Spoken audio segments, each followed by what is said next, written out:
అటు బ్రేకింగ్ చూస్తున్నాం. హైదరాబాద్ బోడుప్పల్ గౌతమ్ నగర్లో భారీ అగ్ని ప్రమాదం సంభవించింది. ఓ ప్రైవేటు కంపెనీ స్క్రాప్ గోదాంలో మంటలు భారీగా ఎగిసిపడ్డాయి. మంటలను అగ్నిమాపక సిబ్బంది అదుపులోకి తెచ్చింది. ప్రమాదానికి షార్ట్ సర్క్యూటే కారణమే ఉండవచ్చని అనుమానం వ్యక్తం చేస్తున్నారు.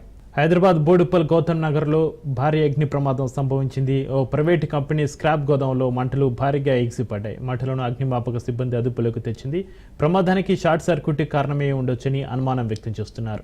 బ్రేకింగ్ చూస్తున్నాం. హైదరాబాద్ బోడుప్పల్ గౌతమ్ నగర్లో భారీ అగ్ని ప్రమాదం సంభవించింది. ఓ ప్రైవేటు కంపెనీ స్క్రాప్ గోదాంలో మంటలు భారీగా ఎగిసిపడ్డాయి. మంటలను అగ్నిమాపక సిబ్బంది అదుపులోకి తెచ్చింది. ప్రమాదానికి షార్ట్ సర్క్యూటే కారణమై ఉండొచ్చని అనుమానం వ్యక్తం చేస్తున్నారు.